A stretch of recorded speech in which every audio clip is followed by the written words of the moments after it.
Next naman, panoorin natin yung performance ni Angelo sa week 2 ng Elite Course 1. Tingnan natin yung kanyang puck handling and maneuvering.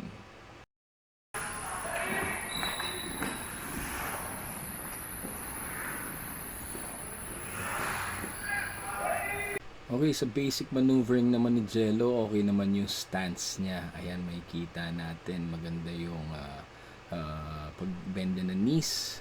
And then naka-lean forward, straight yung back, hindi nakakuba. Kaya lang, when it comes to his crossovers and his hops, may kita natin toe push yung ginagamit ni Jello. Kaya tumatapon patalikod yung kanyang paa. Ito yung tinatawag ulit natin na cheerleader push. Dahil nagmumukhang cheerleader yung pag-angat natin ng paa. So, dapat maiwasan natin yan. Practicein natin na yung side or yung heel, yung pong pupush natin when we're doing crossovers.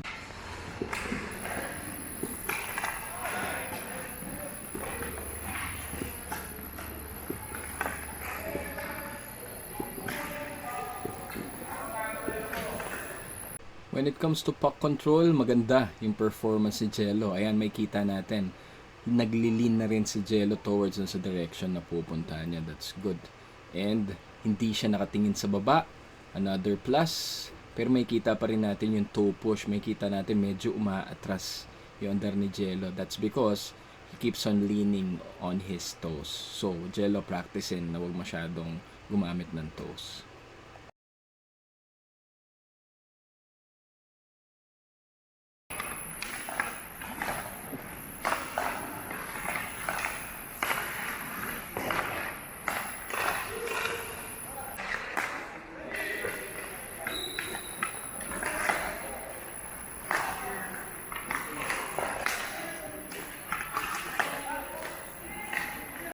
Sa passing and receiving naman ni Jello, surprisingly magaling siya mag-pass and magaling siya mag-receive. May kita natin kinikradle niya yung pag-receive ng puck. Ano yung cradling? That's when you move your stick backwards a little when receiving the puck para hindi malakas yung impact. So, good technique, Jello.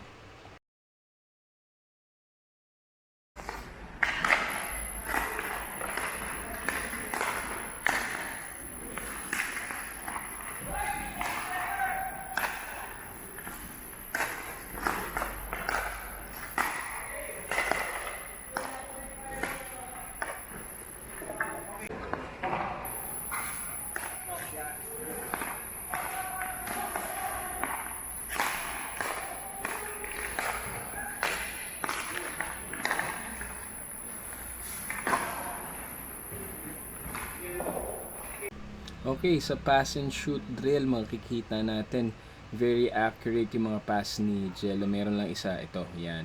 Yun lang isang sumablay. Pero halos lahat na ng mga pass is mabilis and then tape to tape. Meaning, from blade to blade yung kanyang mga pass. Okay, so accurate. Nakikita natin din na when he pass, nakatingin siya dun sa target and nakapoint dun sa direction din ng target niya. Okay, ito unfortunately hindi natin makita yung kanyang pagtira. Okay. So, yung passing maganda. Good job, Jello. Maganda yung performance mo this week. So, for Jello, I'm gonna give him a 3.8 out of 5.